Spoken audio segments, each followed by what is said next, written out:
Yes, once again, mga minamahal. Tayo po'y nagpaanyaya na makinig sa banal na salita kay Brother Lauro Bodoso nang walang bawas, walang dagdaga, walang pagkapilipit at walang sariling pagpapaliwanaga. Ang ating pag-aaralan sa gabing ito ay patungkol sa Holy Spirit o Holy Ghost. Magbasa tayo sa John chapter 4. Sa John chapter 4 verse 24. Ang Diyos ay Espiritu, at ang mga sa Kanya nagsamba ay kinakailangan magsamba sa Espiritu at sa katuwanan. No, kasi iba ginagamit nila ito na ang Espiritu Santo ay Diyos. Pero hindi naman sinasabi dito ang Espiritu Santo ay Diyos o ang Diyos ay Espiritu Santo. Kundi ang Diyos ay Espiritu. Yun. Katulad sa Ama, ang ang Diyos Ama ay Espiritu. Yun. Kaya hindi to pwede basihan na ang Espiritu Santo ay Diyos. No? Hindi naman direktang mabasa. Kaya tayo po ay magbasa katulad dito sa awit. Awit sa 104. Kasi mamaya magpatugtog tayo ng record, no, na may nagtatanong doon kay brother, no. Kaya alamin natin ito kung ano ba to ang mga patungkol sa Espiritu Santo. Kasi iba naniwala na ang Espiritu Santo ay Diyos, no? No, katulad kay brother, no? Naniniwala siya, pero pag napakinggan mo, hindi naman siya makabasa na ang Espiritu Santo ay Diyos, no? Kahit na pagbalik-balik ta rin pa yung mga binabasa niya, no? At saka dami niyang binasa kanina, pero pag maliksi ka sa pakikinig, hindi mo talaga mapakinggan na ang Espiritu Santo ay Diyos. So, mabasa muna tayo dito sa awit. Muna natin pakinggan yung mga video na yun. Sa 104, verse 4. Na siyang gumagawa sa mga hangin na mga sugo niya. Ang kanyang mga tagapangasiwa ay alab ng apoy. Yan. No, ang sabi nito, na siyang gumagawa sa mga hangin na mga sugo niya. No? Dito, ang sinabi dito sa English King James, sa Psalm 104, verse 4, who maketh his angels spirits, his ministers a flaming fire. Yan. Yan, sinabi siya, who maketh his angels spirits, his ministers a flaming fire. Sa 104 verse 30. Thou sendest forth thy spirit, they are created. Thou renewest the face of the earth. Yan, no? Sabi niya, thou sendest forth thy spirit, they are created, and thou renewest the face of the earth. They are created. Sa Tagalog, iyong ginagawa ang kadiliman at nagiging 104 verse 30. Sorry. Iyong sinusugo ang iyong espiritu, sila'y nangalalang, at iyong binabago ang balat ng lupa. Yan, sinusugo ang iyong espiritu. Sinusugo. Sila'y nangalalang. Mga nilalang yan. Yan. At saka mabasa din natin sa John 16, no, sa 1.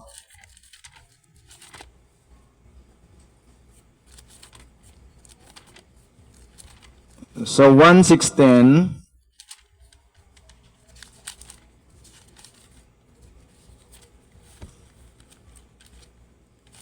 verse 7 to 11. Gayon may sinasalita ko sa inyo ang katotohanan. Nararapat sa inyo na ako yumaon, sapagkat kung hindi ako yayaon, ang mang-aaliw ay hindi paririto sa inyo. Ngunit kung ako'y yumaon, siya'y susuguin ko. Ayan. Sinugo ni Kristo ang mang-aaliw. At pala, no? Sa John 13:16, ang alipin ay hindi dakila kaysa kanyang Panginoon. Hindi dakila ang sinugo sa nagsugo. Yan. May comparison, no? May second degree of comparison. Kaya hindi sila pantay. Yan, hindi sila pantay ni Jesus. Yung Espiritu Santo at saka si Jesus, hindi hihigit ang alipin sa kanyang Panginoon. Kasi sinugo yung Espiritu Santo ni Jesus. Sabi niya, basahin natin ulit. Gayunman, sinasalita ko sa inyo ang katotohanan, nararapat sa inyo na ako yumaon, sapagkat kung hindi ako yayaon, ang mang-aaliw ay hindi parito sa inyo. Ngunit kung ako'y yumaon, siya'y susuguin ko sa inyo. Yan, sa John 13:16, John 13:16, basahin ko na lang. Katotohanan sinasabi ko sa inyo, ang alipin ay hindi dakila kaysa kanyang Panginoon. Ni ang sinugo man ay dakila kaysa nagsugo sa kanya. Yan, mas dakila si Jesus. Mas dakila si Jesus. Hindi sila pantay kasi sa Trinity, pantay sila eh. Ganon din ang Ama, sinugo niya si Kristo. Kaya hindi rin sila pantay. Ganon din ang Ama, sinugo niya ang Espiritu Santo, John 15:26. Kaya yung Ama, sinugo niya si Jesus, yung Ama, sinugo niya ang Espiritu Santo. Ayun, kaya hindi sila pantay. May third degree of comparison. Alin sa Ama, kay Jesus, at sa Espiritu Santo. Mula naman kay Jesus, papunta ng Espiritu Santo, sinugo din ni Jesus ang Espiritu Santo sa John 16:7. Yan, sa John 16:7, sinugo ni Jesus ang Espiritu Santo. Kaya pag binasa mo ang John 13:16, katotohanan yun. Sinasabi ko sa inyo, ang alipin ay hindi dakila kaysa kanyang Panginoon. Ni ang sinugo man ay dakila kaysa nagsugo sa kanya. Pero kung baliktaran naman, kung sinugo niya rin ang Espiritu Santo, sinugo niya rin ang Ama, ayun, pantay sila. Pero hindi naman eh. Siya lang ang sinugo. Kaya ang sinugo ay hindi dakila kaysa nagsugo sa kanya. Kaya may third degree of comparison. Mula naman kay Jesus, papunta doon naman sa Holy Spirit, may second degree of comparison. Kaya hindi rin sila pantay. Kasi sa oneness, ang Ama, siya lang lahat yon. Kaya bakit mayroong degree of comparison? Kung pantay-pantay sila o isa lang sila. Sa oneness, isa lang sila. Sa Trinity, tatlo sila, isang spirit sila sa kalagayang bawat isa, pero mayroong degree of comparison. Kaya hindi rin sila pantay-pantay sa power. Ganon din sa oneness. Kung siya lang lahat, bakit mayroong degree? May third degree of comparison. Kung siya rin naman lahat yon, ang Ama siya din, yung Anak siya din, yung Espiritu Santo siya din.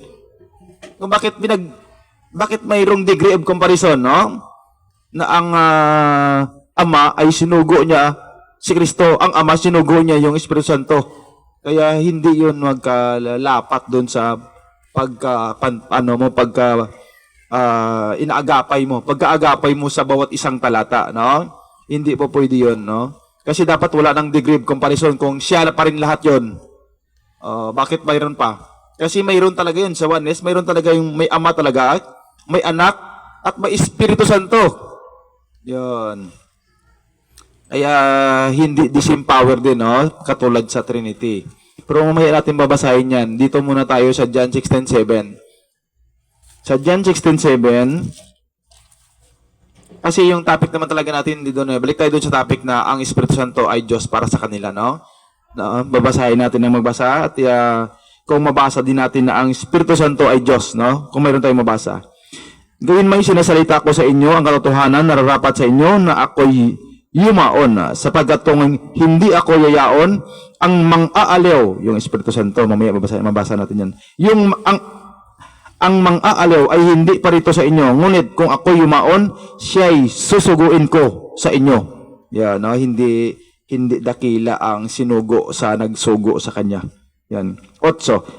At siya'y pagparito niya ay kanyang susumbatan ng sanglibutan tungkol sa kasalanan at sa katuwiran at sa paghatol. Tungkol sa kasalanan, kasi hatulan niya yung patungkol sa kasalanan. Ano pa? Sa katwiran, ano pa? Sa paghatol. Yun ang pagparito ng kanya at siya'y pagparito niya ay kanyang susumbatan ng sanglibutan tungkol sa kasalanan at sa katwiran at sa paghatol. Tungkol sa kasalanan, sapagkat hindi sila nagsampalataya sa akin. Ayan. Tungkol sa katwiran, sapagkat ako'y paroroon sa Ama at hindi ninyo ako makikita. Yan, tungkol naman sa katwiran. 11. Tungkol sa paghatol, sapagkat ang prinsipe ng sanglibutang ito ay hinahatulan niya. Yan. Kaya yun ang ating mabasa sa 13. Gayon may, kung siya, ang espiritu ng katotohanan ay dumating, ay papatnubayan niya kayo sa buong katotohanan, sapagkat hindi siya magsalita ng mula sa kanyang sarili, kundi ang anumang bagay na kanyang marinig, ang mga ito ang kanyang sasalitain. Yan, no? Sabi niya, ang anumang bagay na kaniyang marinig, ang mga ito ang kanyang sasalitain. Yan, no? Kaya mamaya magpakinig tayo ng video ni Brother Ili kung ating mapakinggan na ang Espiritu Santo ay Diyos. Ayan, katulad dito, no? Nang mabasa natin na kundi ang anumang bagay sa 13, no? 16:13 nang dyan. Ang anumang bagay na kanyang marinig, ang mga ito ang kanyang sasalitain. Yan, at kanyang ipapahayag sa inyo ang mga bagay na magsisidating. Yan. Kaya hindi pa tayo nakapagbasa ng mabasa natin dito na ang John 16:13 no, comforter, no, comforter siya. 'Yun ang mabasa natin sa John 16:7, no? Sa John 16:7,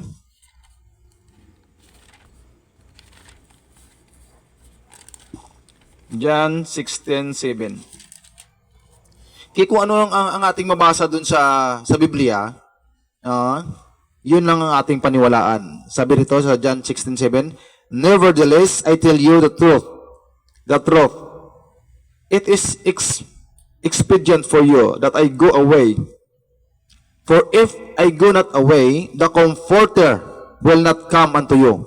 But if I depart, I will send him unto you. Comforter. Yan, Comforter mabasa natin. Yan. Sa pala natin mabasa, no? Ang Espiritu Santo ay Comforter. Yan, no? At ang sinugo ay hindi dakila sa nagsugo sa kanya. Yan. Sa Psalm 51, mabasa din tayo sa Psalm 51. 51:11. Huwag mo akong paalisin sa iyong harapan, at huwag mong bawiin ang iyong Santong Espiritu sa akin. Yan, ha? Ang Santong Espiritu sa akin. Huwag mong bawiin. Kaya pwede pala bawiin yung Santong Espiritu, ha? Na nandyan sa iyo. Kung katulad kay King Saul, no? Wala nang Espiritu Santo sa kanya. No.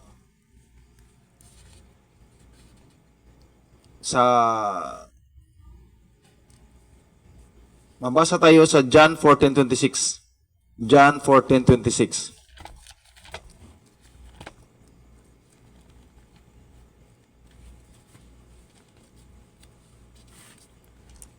John 14:26.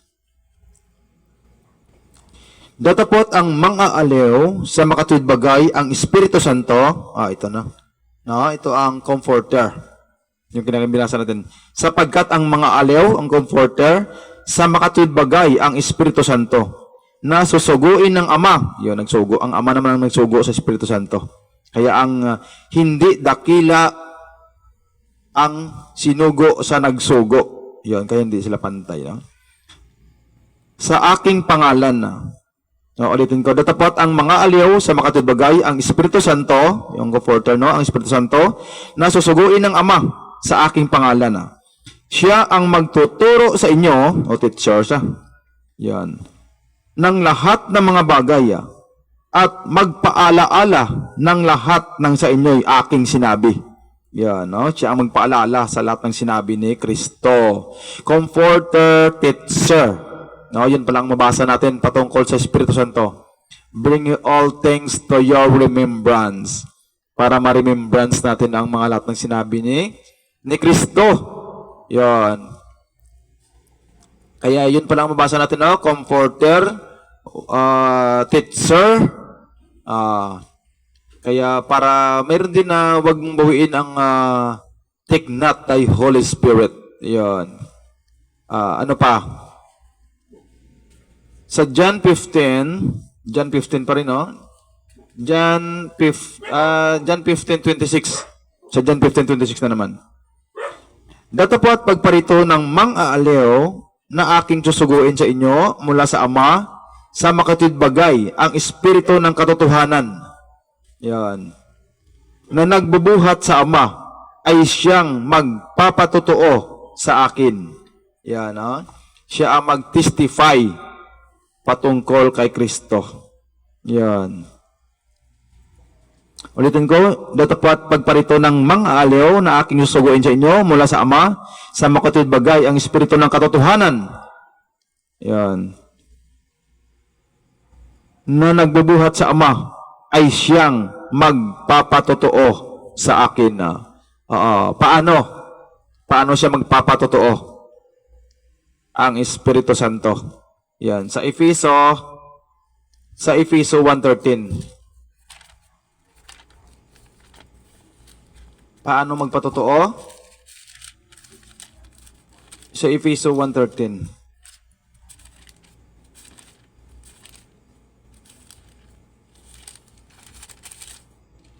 Nasa Kanya'y kayo rin naman, pagkarinig ng aral ng katotohanan, ng Ebanghelyo ng inyong kaligtasan, nasa Kanya rin naman, mula nang kayo'y magsampalataya, ay kayo'y tinatakan ng Espiritu Santo na ipinangako. Yun ang tatak, yung sealed, no, sa mga believer. Ang Espiritu Santo. Yan, ang sabi nito, ulitin ko, nasa Kanya kayo rin naman, pagkarinig ng aral ng katotohanan, ng Ebanghelyo ng inyong kaligtasan, nasa Kanya rin naman, mula nang kayo'y mag-isampalataya, ay kayo'y tinatakan ng Espiritu Santo na ipinangako. Yan, sa English, babasahin natin sa English. Sa Ephesians, yun ang tatak sa mga believer, no? Yun ang mga tatak. Sa Ephesians 1:13. In whom ye also trusted, after that ye heard the word of truth, the gospel of your salvation, in whom also after that ye believe, ye were sealed with that Holy Spirit of promise. Yan, no? Yan ang tatak sa mga believer, no? The Holy Spirit of promise. Yan. Tatak, comforter, teacher, sealed sa believer, sa mga believer, no? Sa Ephesians chapter 4 verse 30 to 32. At huwag ninyong pighatiin ang Espiritu Santo ng Diyos, na sa Kanya kayo'y tinatakan hanggang sa kaarawan ng pagkatubos. Yon, tatak yun. No? Tatak ang Espiritu Santo. 31. Ang lahat ng kapaitan at kagalitan at pagkakaalit at kadaldalan at panglilibak at mang-aalis nawa sa inyo, pati ng lahat ng masasamang akala, at magmamagandang loob kayo sa isa't isa, mga mahabagin na patawaran kayo sa isa't isa, gaya naman ng pagpatawad sa inyo ng Diyos kay Kristo Jesus. Yan. Sa 30, sabi niya, at huwag ninyong pighatiin ang Espiritu Santo ng Diyos, na sa Kanya kayo'y tinatakan. Ayan, tatak din, no? Tatak sa mga believer, hanggang sa karawan ng pagkatubos. Paano kung may tatakan na? Paano ka na ngayon? Ang lahat ng kapaitan at kagalitan at pagkakaalit at kadaldalan at panglilibak ay mga alis nawa sa inyo, Yan, kung may tatak ka na ng Holy Spirit, no, dapat yung kapaitan, kagalitan, pagkakaalit, at kadaldalan, at panglilibak, ay mang-aalis nawa sa inyo, pati ng lahat ng masasamang akala. 32. At magmamagandang loob kayo. Ayan, ito na. No? Kung may tatak ka na. At magmamagandang loob kayo sa isa't isa, mga mahabagin na, at patawaran kayo sa isa't isa, gaya naman ng pagpatawad sa inyo ng Diyos kay Kristo Jesus. Yan, kung may tatak ka ng Espiritu Santo, dahil believer ka na, yan, kaya dapat magandang loob sa isa't isa, mahabagin at magpatawaran kayo sa isa't isa. Hindi yung parang ayaw mo na magpatawad, no? Kaya mabigat sa loob yan pag ayaw mo magpatawad, no? Parang nilalason mo yung sarili mo niyan. Pag mayroon kang hatred, no? Sa iyong puso, ayun. Gaya naman pagpatawad sa inyo ng Diyos kay Kristo Jesus. Ayun. Ano pa? Dito tayo magbasa din sa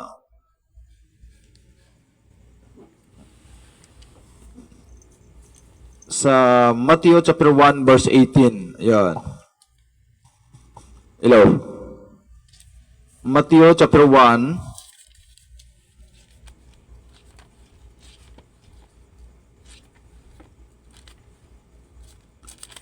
verse 18. Ang pagkapanganak nga kay Jesucristo ay ganito. Nang si Maria na kanyang ina ay mag-aasawa kay Jose, bago sila magsama ay nasumpungan siya ay nagdalang tao sa pamagitan ng Espiritu Santo. Yan, no? Sa pamagitan ng Espiritu Santo, yung nagdalang tao sa pamagitan ng Espiritu Santo. Yan.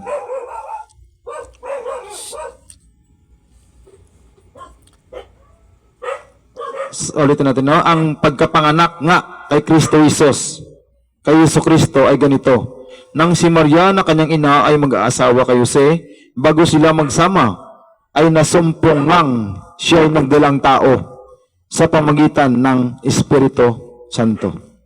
Yan. Sa Matthew 12:30, hindi pa naman tayo nakabasa ng ang Espiritu Santo ay Diyos, no? Hindi tayo nakapagbasa, no? Yun lang kanina, no? Yung John 4:24, no? Kanilang basihan na ang Diyos ay Espiritu. Hindi naman yun yung tinutukoy na Espiritu Santo, eh. Dapat klaro na ang Espiritu Santo ay Diyos, no? Wala pa tayo nakabasa nun, eh. Wala pa naman. Kaya mabasa tayo sa Matthew chapter 12 verse 30 to 37. Ang hindi suma sa akin ay laban sa akin, at ang hindi nag-iimpok na kasama ko ay nagsambulat.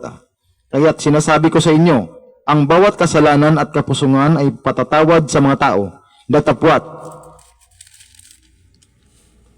ang kapusungan laban sa Espiritu ay hindi ipatatawad. At ang sinumang magsalita ng isang salita laban sa anak ng tao ay ipatatawad sa kanya. Datapwat ang sinumang magsalita laban sa Espiritu Santo ay hindi ipatatawad sa kanya, kahit sa sanglibutan ito o maging sa darating. 33. Pabutihin ninyo ang punong kahoy at mabuti ang bunga niyaon. O pasamain ninyo ang punong kahoy at masama ang bunga niyaon, sapagkat ang punong kahoy ay nakikilala sa pamamagitan ng kanyang bunga. Kayong lahi ng mga ulupong, paano kayo na masasama ay makakapagsalita ng mabuting bagay, sapagkat sa kasaganaan ng puso ay nagsasalita ang bibig. Yan. No?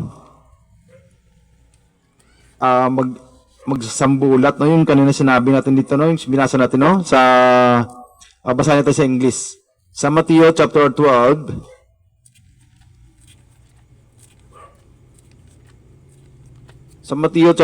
verse sa 32. Tignan natin sa 32.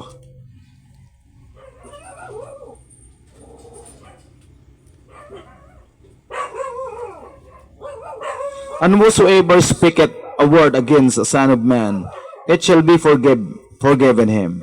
But whosoever speaketh against the Holy Ghost, it shall not be forgiven him, neither in the world to come. Yan.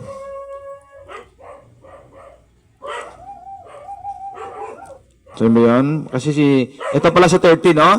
Sa Matthew 12:30, he that is not with me is against me, and he that gathereth not with me is scattered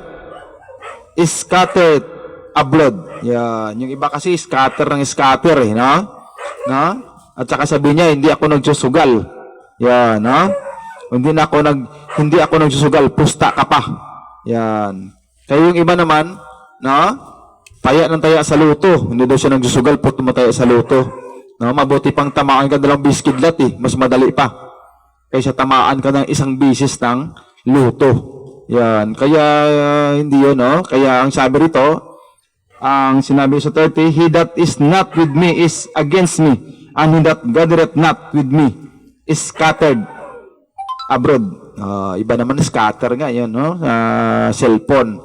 Nag-scatter sila. Yan. Kaya sabi niya, hindi naman ko nagsugal Pusta ka pa. Yan. Sugarol talaga. Yan, no?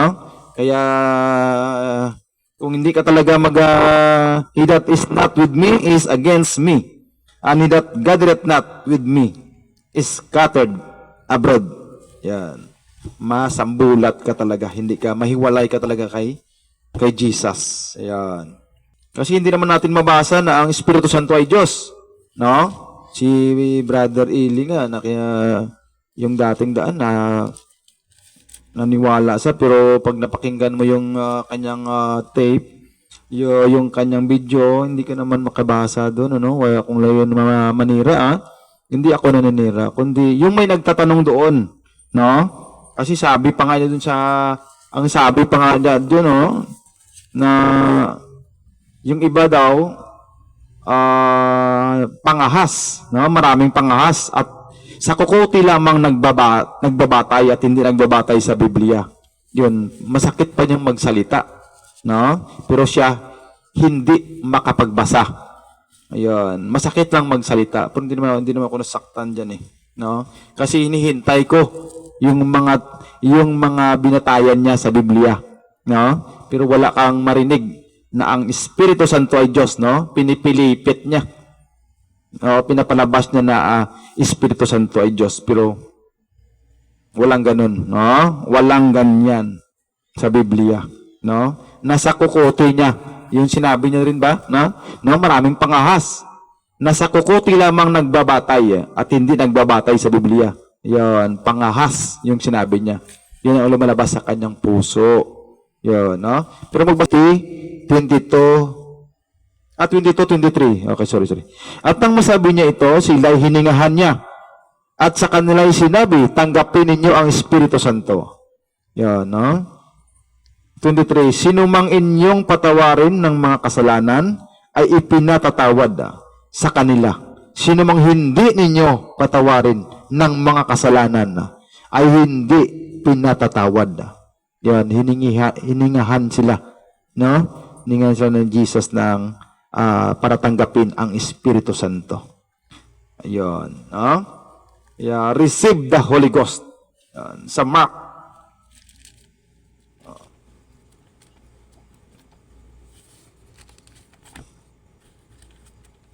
Sa Mark chapter 13, verse 11. Yan.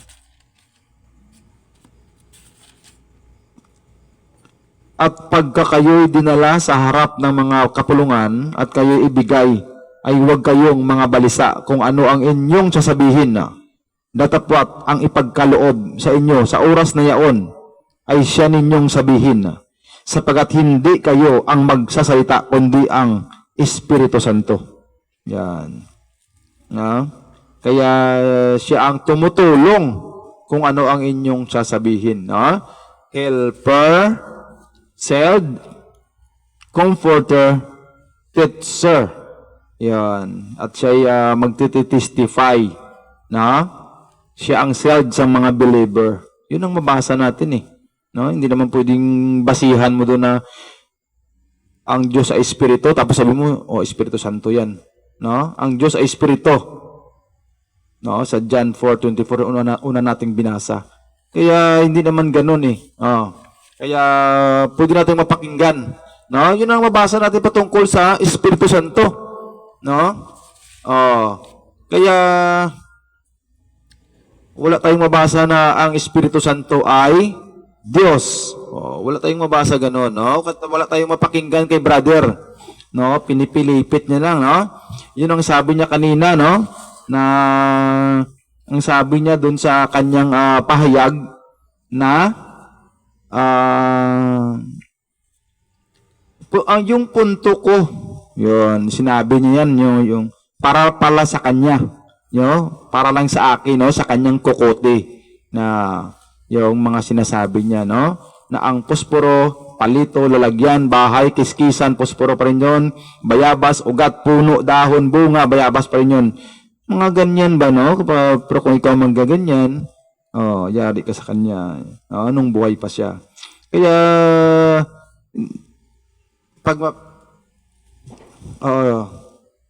pakinggan natin, pakinggan natin. Kasi dapat natin mapakinggan to, may nagtatanong eh. Oo, may nagtatanong sa kanya. Kaya, at saka hinihintay ko, no? Hinihintay ko na mayroon siya mabasa na ang Espiritu Santo ay Diyos, no? Wala naman siya mabasa eh, no? Pinagaganon-ganon niya lang yung mga binabasa niya, tapos bigla niyang isingit na ang Espiritu Santo ay Diyos. Ano kaya yan, no? Hindi pwede yun. No? Mabuti lang sa mga hindi maliksi sa pakikinig. Yan.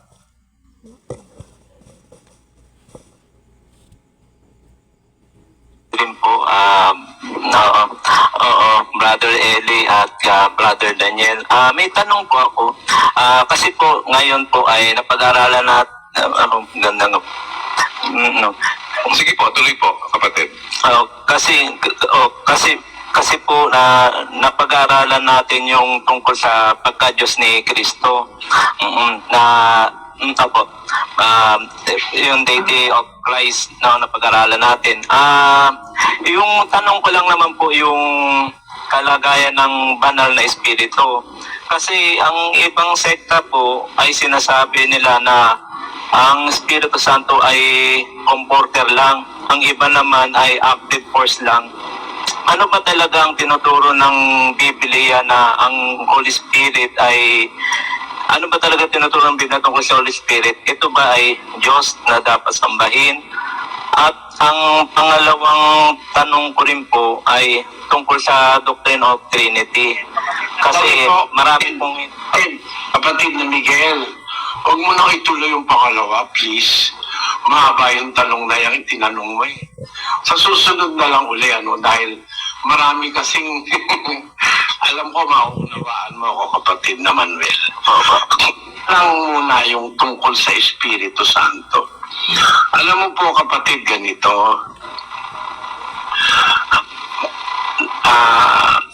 Yung posporo, di ba? Yung palito, ang tawag doon palito ng posporo. Yung lalagyan ng posporo, bahay ng posporo yun, Posporo rin yun. Yung kiskisan, kasi pag walang kiskisan, di naman magsisindi yung posporo. Di kiskisan ng posporo, posporo rin yun. Parang bayabas, ugat ng bayabas, bayabas yun. Puno ng bayabas, bayabas yun. Dahon ng bayabas, bayabas yun. Bunga ng bayabas, bayabas yun. Ito hindi pilosopya. Ito ay bibliko. Bakit? Ang salita ng Diyos ay Diyos. Yan ang nasa Biblia. Nang pasimula, siya ang berbo ay sumasa Diyos, yung salita.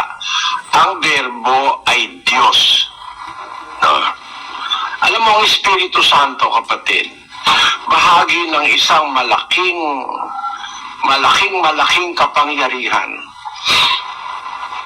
Espiritu nga siya. So, ang Espiritu Santo, kung Biblia ang ating pag-uusapan, ay gusto ko muna ipakita sa iyo yung brother, sa 53:1 ng Isayas. Basahin natin, kapatid na Daniel, ang nakasulat. Sinong naniwala sa aming balita at kanino nahayag ang bisig ng Panginoon? Sapagkat siya'y tumubo sa harap niya na gaya ng sariwang pananim at gaya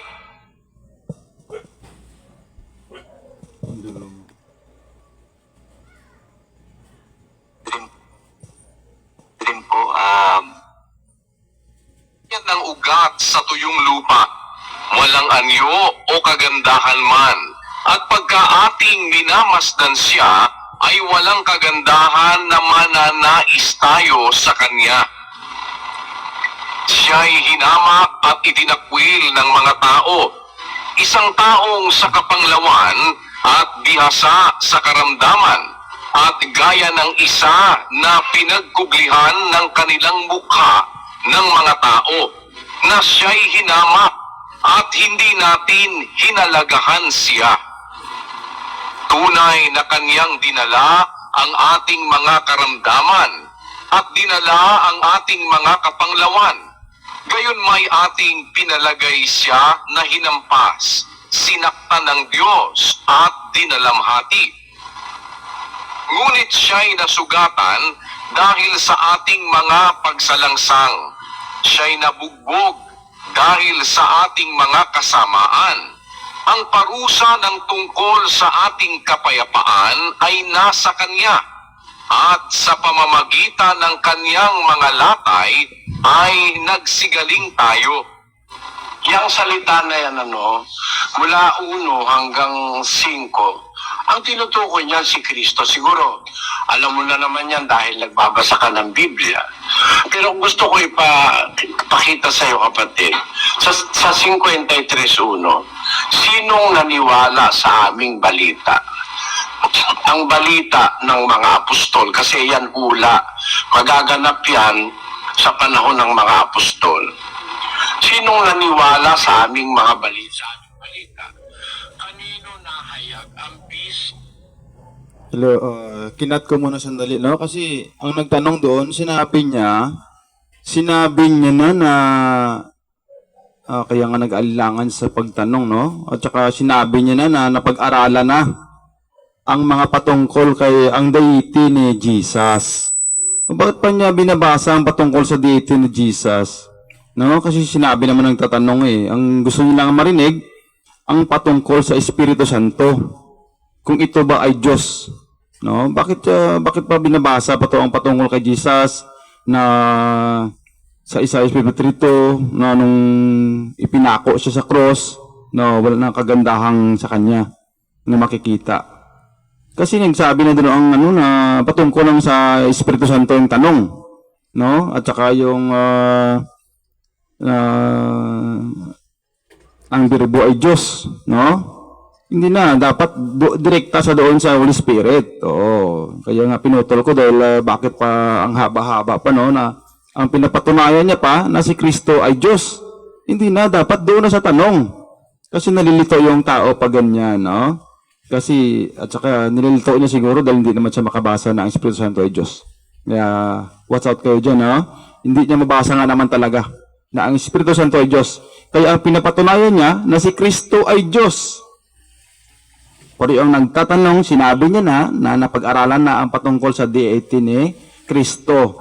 Pero yun pa rin ang binabasa niya hanggang ngayon. Pero sige, tuloy. Bisig ng Panginoon. Yung bisig na yon, sabi sa 2, ay sapagkat siya'y tumubo sa harap niya gaya ng sariwang pananim at gaya ng ugat sa tuyong lupa, walang anyo o kagandahan man. At pagka ating minamasdan siya, walang kagandahan na mananais kayo sa kanya. Siya'y hinamak. Sa madalit sabi, ito si Kristo. Ang Kristo, bisig ng Diyos. Alam mo naman ang kahulugan ng bisig, di ba, kapatid? Halimbawa, ito, bisig ko. Magmumula dito braso nga ang tawag dyan sa Kastila hanggang kamay, bisig yan Sa pamamagitan niyang bisig na yan, inilabas ng Diyos ang Israel sa Ehipto. 5:15 ng Deuteronomio.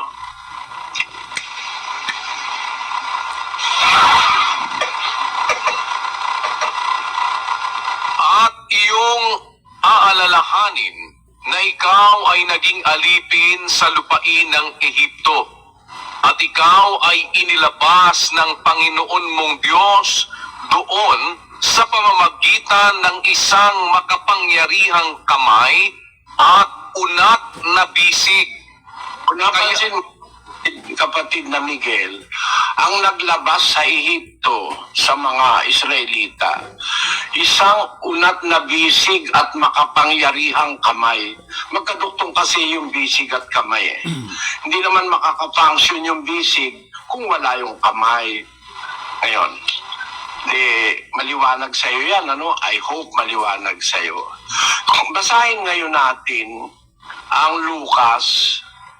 Ang sabi rito sa isang talata ni Lucas, pakinggan mo sa 11:20. Ay, iya pala. Pause. Ngunit kung sa pamamagitan ng Ayun, dito niya sasabihin na ang Espiritu Santo ay Diyos. No, sasabihin niya. Hindi niya babasahin. Kaya, watch out, no? Kaya, wala ko tayong layo na manakit, kundi ating alamin, no? Alamin natin kung ano ang katotohanan na galing po sa Biblia. Na, yun po ang layo natin. Wala tayong layo na iba rito. Na tayo'y manira. No? Hindi naman maganda yun sa Panginoon. No? Hindi naman tayo magsalita rito na para lang tayo manira o manakit ng damdamin ng iba. Kundi ating alamin kung anong mga nakasulat dito sa Biblia para tayo'y maligtas. No? Para ating alamin ang mga katotohanan na kung anong mga nakasulat. Walang magaling rito. Ang Diyos lang ang magaling rito. Ayan. No? Kaya kinat ko yun para ipaalala ko sa inyo na dito niya sasabihin mamaya. No? Dito babanda. Sasabihin niya mamaya ng Espiritu Santo ay Diyos. Pero makinig na kayo. No? Makinig kayo mabuti. Desay. No, kasi mga pinapaliwanag niya patungkol pa lang kay Kristo no? Pero kay Kristo lahat halos. Tapos mamaya ipasok niya yan na ang Espiritu Santo ay Diyos. No. ang daliri ng Diyos ay nagpapalabas ako ng mga demonyo. Dumating nga sa inyo ang kaharian ng Diyos. Ano ng Panginoong Jesus, nagpapalabas siya ng demonyo sa magitan ng daliri ng Diyos.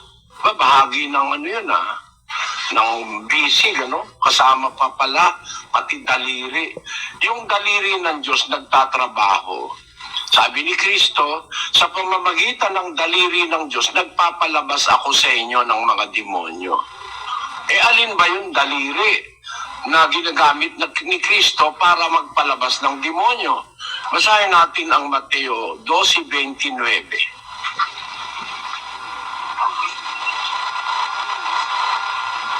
O papaano bagang makapapasok ang sinuman sa bahay ng malakas? At Kapatid na Daniel, nagkamali ako, 28, hindi 29. ngunit kung sa pamamagitan ng Espiritu ng Diyos, nagpapalabas ako ng mga demonyo, ay dumating nga sa inyo ang kaharian ng Diyos. Ayun, maliwanag yan, kapatid? Ang Espiritu ng Diyos ang gamit ng Panginoong Jesus para magpalabas ng demonyo. Doon sa Lucas, ang sabi niya, daliri ng Diyos. Ang punto ko ganito, kapatid. Ang Kristo, verbo, salita, tinatawag ng Biblia na Diyos. Ang Espiritu Santo, daliri ng Diyos. Meron bang bahagi? Ang sabi ni brother, ang punto ko, no? At saka bakit niya pinapatunayan ang patungkol kay Kristo? Yung tanong, o ulitin ko, patungkol sa Espiritu Santo. Ayun, no? Pinapaalala ko lang sa inyo na ang patungkol sa Espiritu Santo, ito ay mga patungkol dito kay Kristo, ang mga binabasa niya. Pero mamaya, ipasok niya yan bigla. Ang Espiritu Santo ay Diyos. O sandali lang. Pagpatuloy natin. Okay? ng Diyos na hindi Diyos, lahat ng bahagi ng bayabas-bayabas. No? Ang isang punong kahoy, mula ugat hanggang bunga, pareho. No? Yun, hindi filosofya yan, ha? Biblical wisdom yan. Nandoon sa Roma. Basahin natin ang wika ni Apostol Pablo sa mga taga-Roma. Sabi niya, 11:16, At kung ang pangunahing bunga ay banal, ay gayon din ang lahat. At kung ang ugat ay banal, ay gayon din ang mga sanga. nagsasalita siya tungkol sa, figuratively, tungkol sa puno ng olibo. Kung ang pangunahing bunga ay banal, gayon din ang lahat. Kung ang ugat ay banal, gayon din ang mga sanga. Kaya mula ugat hanggang sanga, hanggang bunga, yan ay olibo. Pare-pareho. Ganon din yung bayabas. Mula sa ugat hanggang puno, hanggang sanga, hanggang dahon, hanggang bunga, bayabas. Ang Diyos, isang napakalaking hindi malilirit na kapangyarihan. Bahagi niya ang Espiritu Santo bilang daliri ng Diyos. Ang Kristo'y bisig ng Diyos sa mga pagpapakilala ng Biblia. Salita ng Diyos. Ang salita ay Diyos. Ang daliri, hindi pa Diyos yun. Para sabihin mo yun, Ulit tayo magamalit. Sinabi niya na, bigla niyang sinabi na ang daliri ng Diyos ay Espiritu Santo at Diyos. Ulitin natin ng konti. sabihin mo yun, active force lang, nilalang ang Espiritu Santo. Ito mga kapatid. Ang bunga, yan ay olibo. Pare-pareho. Ganon din yung bayabas. Mula sa ugat, hanggang puno, hanggang sanga, hanggang dahon, hanggang bunga, bayabas. Ang Diyos, isang napakalaking hindi malilirit na kapangyarihan. Bahagi niya ang Espiritu Santo bilang daliri ng Diyos. Ang Kristo'y bisig ng Diyos sa mga pagpapakilala ng Biblia. Salita ng Diyos. Ang salita ay Diyos. Yung pandaliri, hindi rin ba Diyos yun? Para sabihin mo yun, active force lang, nilalang ang Espiritu Santo. Ito mga pastor na ito, hindi nakakaintindi. Ay banal, ay gayon din ang lahat. At kung Ang bilis niya mag-cut, no? Na sinabi niya ang daliri ng Diyos ay Espiritu Santo. Saan niya naman nabasa yun? No? Sa Lucas 11:20, wala naman nakalagay doon eh. Bigla niyang sabihin ganun. Tapos sabihin niya, Diyos yun. No, so dami-dami niyang binasa, naghihintay ako na mabasa niya. Pero paikot-ikot lang siya doon. No? Tapos bigla niya sabihin ng mga yun ang sa kanyang punto. Yun. Sa kanya yun. Hindi naman nabasa yun eh. Kaya nga pinapaulit-ulit ko para mapakinggan nyo. No? Ayun na. At kung ang ugat ay banal, ay gayon din ang mga sanga. Nagsasalita siya tungkol sa, figuratively, tungkol sa puno ng olibo. Kung ang pangunahing bunga ay banal, gayon din ang lahat. Kung ang ugat ay banal, gayon din ang mga sanga. Kaya mula ugat hanggang sanga, hanggang bunga, yan ay olibo. Pare-pareho. Ganon din yung bayabas. Mula sa ugat hanggang puno, hanggang sanga, hanggang dahon, hanggang bunga, bayabas. Ang Diyos, isang napakalaking hindi malilirit na kapangyarihan. Bahagi niya ang Espiritu Santo bilang daliri ng Diyos. Ang Kristo'y bisig ng Diyos sa mga pagpapakilala ng Biblia. Salita ng Diyos. Ang salita ay Diyos. Yung pandaliri, hindi rin ba Diyos yun? Para sabihin mo yun, active force lang, nilalang ang Espiritu Santo. Ayan, no? Bigla niyang ipinasok na ang daliri ng Diyos ay ang Espiritu Santo. At Diyos din yun. Yun para sa kanya. Yun, hindi naman mabasa ng diretso yun eh. No? Paikot-ikot siya. nung naipasa niyo na, nung naipasok niyo na ang Espiritu Santo ay Diyos, bigla siyang tira, no? Bigla niyang tirahin lahat. Ayan na, ito na, pakinggan natin, tuloy natin. Titirahin niya lahat yun. Itong mga pastor na to, hindi nakakaintindi ng kanila itinuturo. Ewan ko kung maiintindihan mo ako, kapatid. Lahat ng bahagi ng isang person na kung tawagin sa Biblia ay Diyos, lahat ng bahagi niya Diyos. Walang hindi Diyos doon. Kahit Bakit yung sinabing person ng Espiritu Santo? Di ba like a dove yun? At saka spirit yun. Pag sinabi mong person, may laman, may dugo. At saka like a dove. Hindi mo pwede sabihin person ako.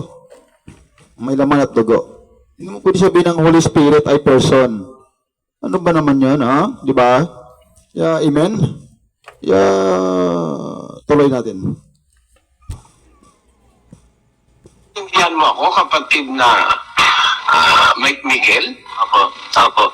Kasi po, yun ang ano namin, di-discuss ko po sa mga saksi na Jehovah na Active Force. Kaya noon, hindi sila naniniwala na ang Espiritu Santo yung Diyos. Kaya pinabasa ko sa kanila yung yung gawa, chapter 5, verse 3 and 4, na mismo si Pedro na nagsabi, kapag nagsisinungaling ka, pinuno ka ni Satanas ng kasinungaling, hindi ka sa tao nagsisinungaling, kundi sa Diyos. Nung nagsinungaling si Ananias sa Espiritu Santo, kaya naniniwala rin po kung talagang Espiritu Santo ay bahagi ng Diyos at ay Diyos. Bahagi yun ng deity o ng theotes na sinasabi sa Biblia. Kaya lang, merong mga pangahas, ayaw magbatay sa Biblia. Pinagbabatayan yung mga kukote nila, no? Parang iglesia ni Manalo, di rin mo naman niniwala sila na ang Espiritu Santo ay Diyos eh. Kasi paniwala nila, isa lang ang Diyos eh. Di wala nang iba. Kaya si Kristo, tao, Espiritu Santo, ewan ko.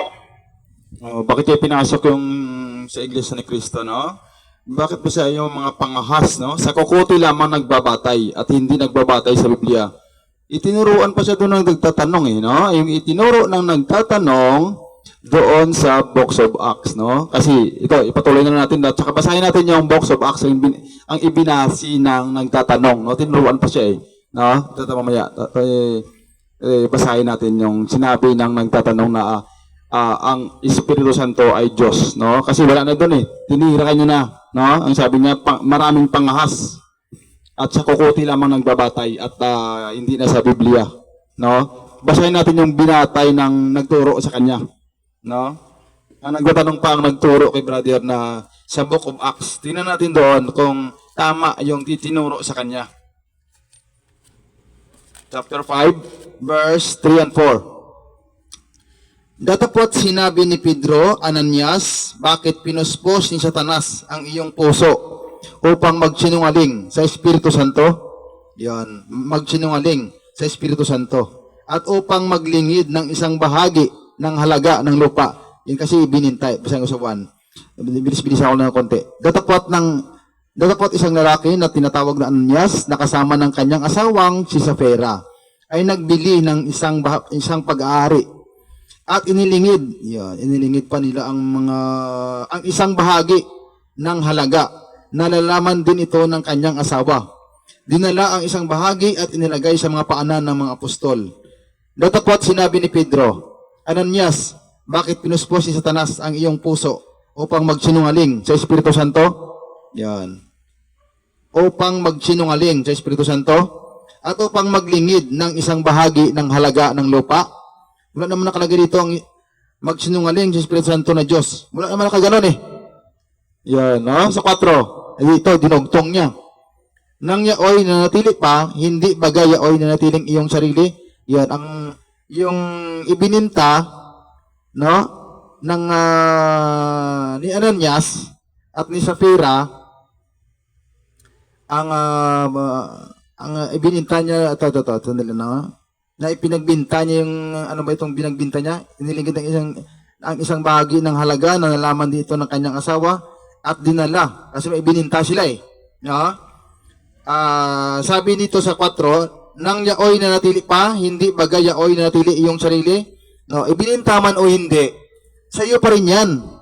At nang maipagbili na, Hindi baga nasa iyo ring kapangyarihan? Nung binintaman o wala, sa iyo yan.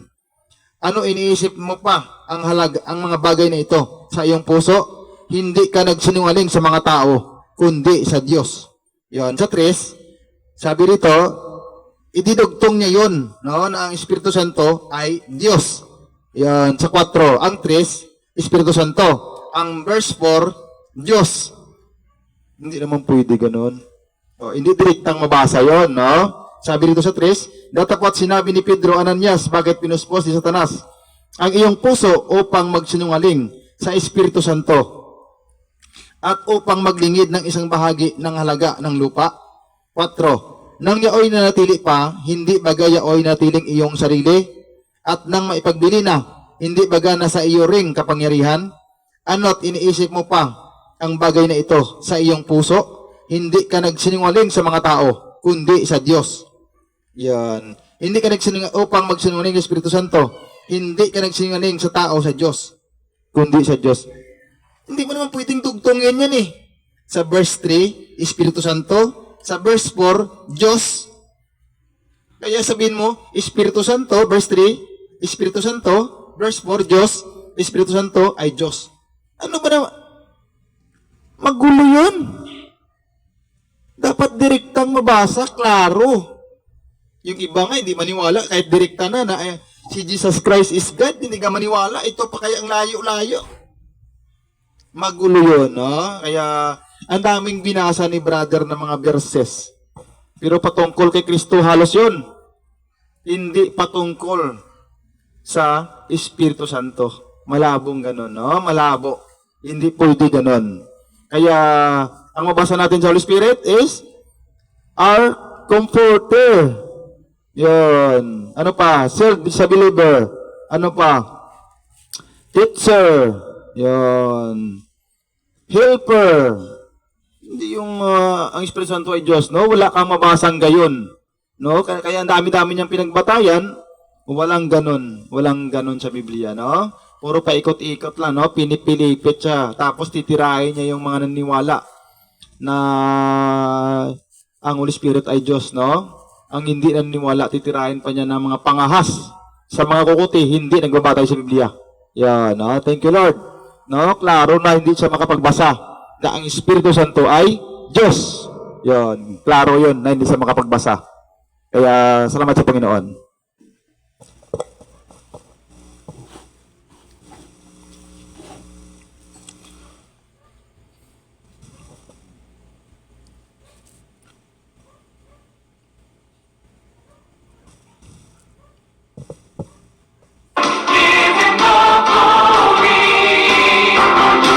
Praise God.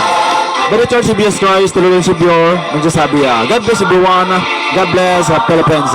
Always smile and always remember, Jesus loves us.